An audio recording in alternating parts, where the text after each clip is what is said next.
네, 요한계시록은 사도 요한이 로마의 도미티안 황제의 박해로 반모섬에 유배되었을 때 쓴 책입니다. 요한은 이 시기에 소아시아에서 교회들이 박해를 잘 견딜 수 있도록 격려하고 하나님께서 그의 백성들을 끝내 악의 세력에서 구해주실 것이라고 확신시켜 주기 위해서 요한계시록을 썼습니다.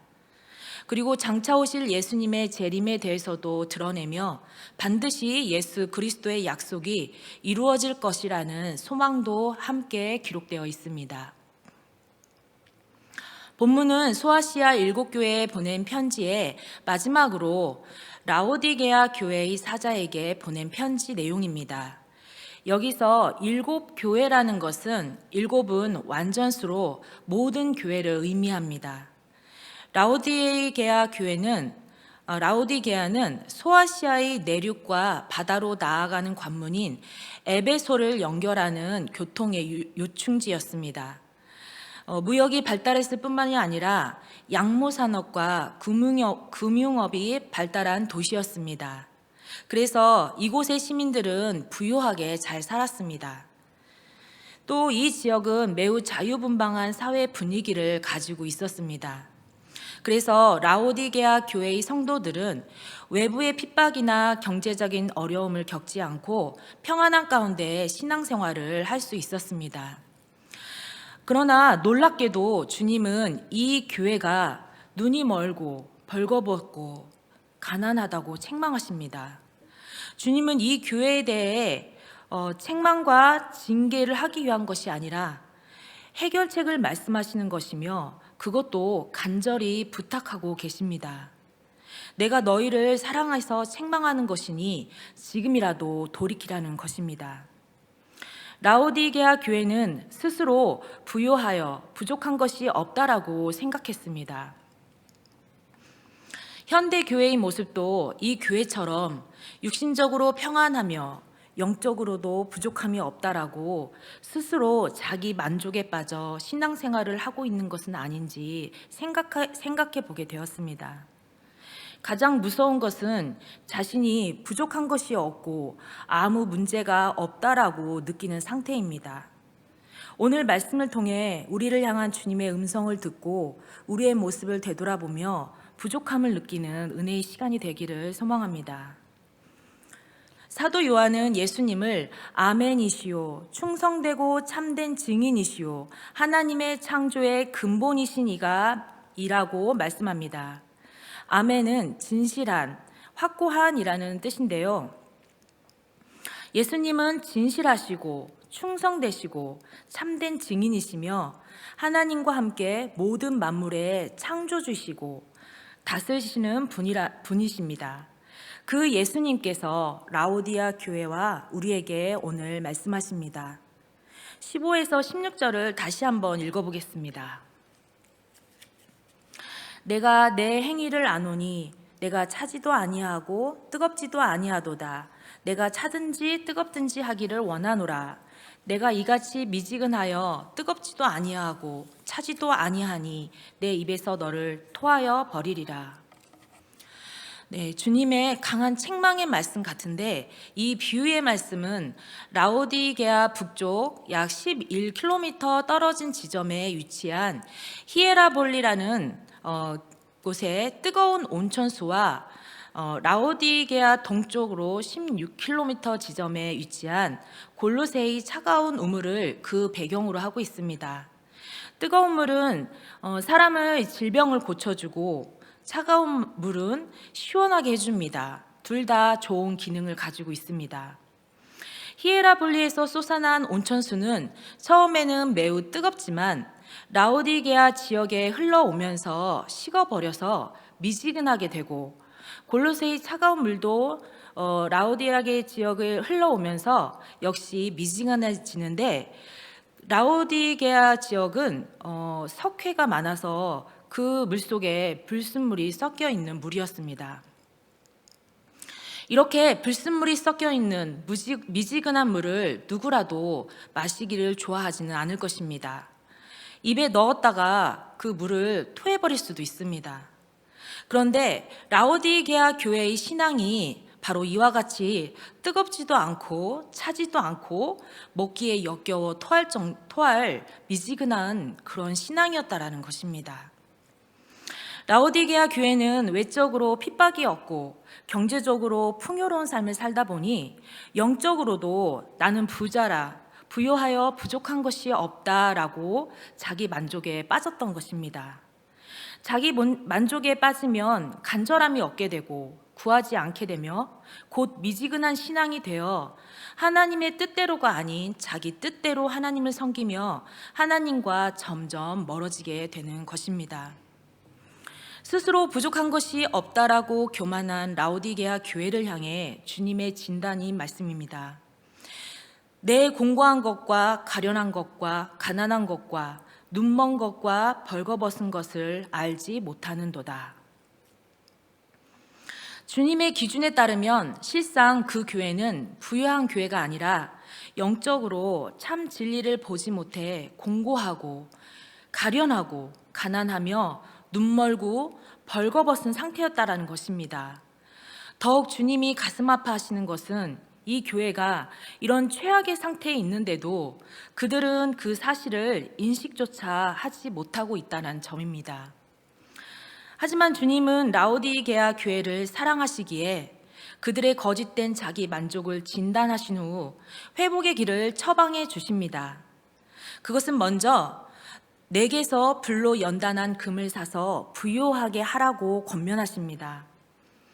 예수님만이 우리에게 영원한 부요함을 주실 수가 있는데 그냥 주시는 것이 아니라 예수님에게 불로 연단한 금을 사라고 말씀합니다. 즉 불로 연단한 금과 같은 진리의 말씀으로 부요하게 하라고 하십니다. 시편 기자는 시편 119편 71절에서 고난 당한 것이 내게 유익이라 이로 말미암아 내가 주의 율례를 배우게 되었나이다 라고 고백합니다. 하나님이 우리에게 고난을 허락하셨을 때 왜 내게 이런 아픔을 주셨을까라는 의문과 함께 원망과 좌절의 마음이 들기도 합니다. 그러나 하나님의 자녀는 고난을 통해 하나님의 뜻을 구하게 되고 말씀을 배우게 됩니다. 고난을 통해 금과 같은 말씀을 얻어 부요하게 하라는 것입니다. 두 번째로 흰 옷을 사서 입어 벌거벗은 수치를 보이지 않게 하라고 권면합니다. 라오디게아는 양모 산업이 발달하여 모직물의 명산지로서 그곳 사람들이 입고 다닌 옷은 화려하고 고급스러웠습니다. 그곳 교인들은 자신의 몸을 위해 좋은 옷을 입은 것처럼 영적으로도 좋은 옷을 입었다라고 생각했습니다. 크고 화려한 교회 건물, 풍족한 헌금, 다양한 예배와 의식들을 갖춘 교회였을 것입니다. 그들은 부족함 없는 교회에서 만족하며 예배를 드렸지만 정작 안타깝게도 주님은 그곳에 계시지 않는 형식적인 예배만 드렸던 것입니다. 영적으로 그들의 모습은 죄의 더러움을 그대로 드러내놓고 벌거벗어 수치스러운 모습이었습니다. 이 수치를 해결할 수 있는 방법은 주님께로부터 흰 옷을 사서 입는 것입니다. 우리는 주님의 보혈로 모든 죄를 씻음받아 정결하게 되고 선하고 의로운 행실로 하나님 나라의 예복인 그리스도의 흰 옷을 값없이 사서 수치를 가리고 하나님 앞에 나아갈 수 있습니다. 세 번째로 안약을 사서 눈에 발라 보게 하라고 권면하십니다. 라오디게아에는 안약으로 눈을 치료하는 데 권위가 있던 의과대학이 있는 곳으로 명성이 높았습니다. 그들은 발달한 의학으로 육신의 눈을 밝게 했을지 몰라도 영적으로는 소경이며 어둠 속에 있었습니다. 그들은 보이는 것에만 관심을 가졌기에 보이지 않는 영적인 것, 신령한 것을 보지 못했습니다. 하나님, 예수님, 성령님에 대해서, 진리에 대해서, 하나님 나라에 대해서 알지 못했다면 영적인 소경인 것입니다. 그러나 처방전이 있습니다. 예수 그리스도를 구주로 믿고 깨어 기도할 때에 성령님께서 영의 눈을 열어주셔서 하나님의 나라를 보게 하십니다.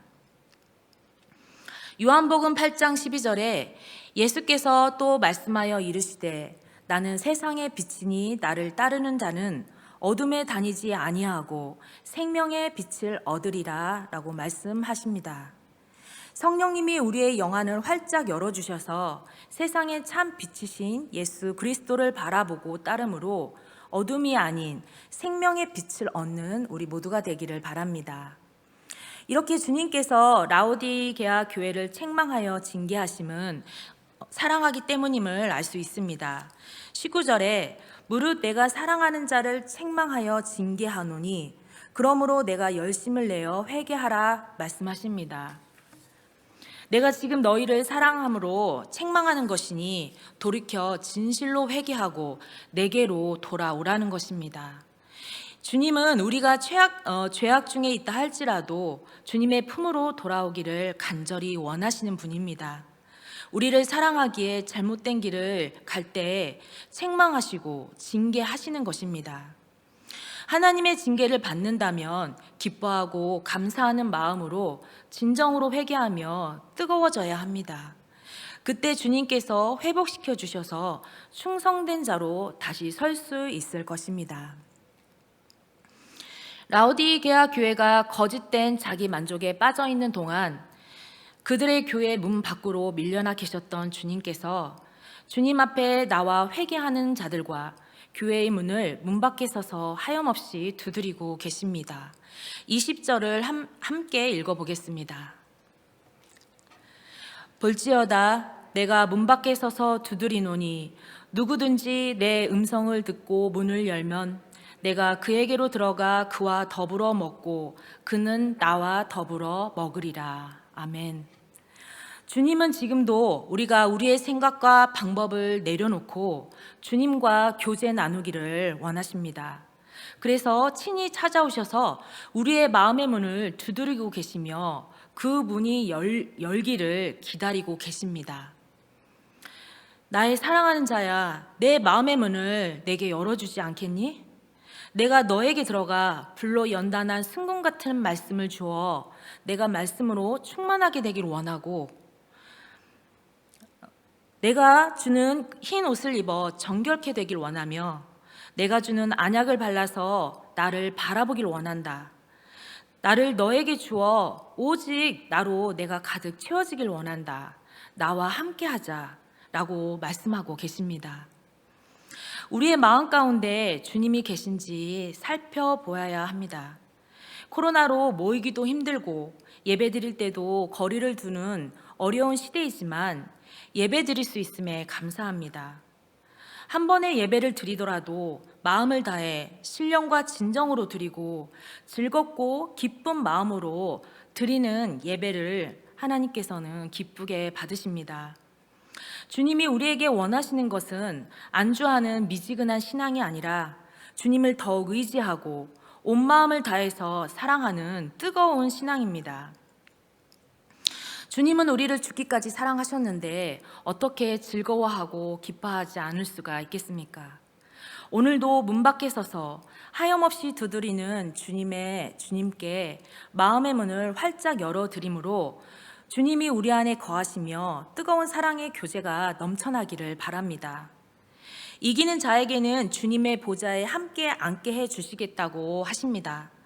이기는 자란 미지근한 신앙을 회개하고 마음을 열고 뜨겁게 주님을 사랑하는 자를 말합니다. 죄와 사망을 이기고 부활 승천하셔서 하나님 보좌 우편에 앉아 계신 주님의 보좌에 뜨겁게 주님을 사랑하여 온전히 자신을 주님께 맡긴 자들을 앉히시겠다고 하십니다. 주님의 보좌에 함께 앉아 영원토록 우주 만물을 다스리는 모습은 너무나도 영광스러운 모습이 아닐 수 없습니다. 귀 있는 자는 성령이 교회들에게 하시는 말씀을 들을지어다 라는 교회를 향한 성령의 말씀을 청종하는 우리가 되기를 바랍니다. 문을 두드리시는 주님의 음성에 마음의 문을 활짝 열고 주님과 깊은 교제로 뜨겁게 사랑하며 온전히 주님을 알아가는 우리 모두가 되기를 소망합니다.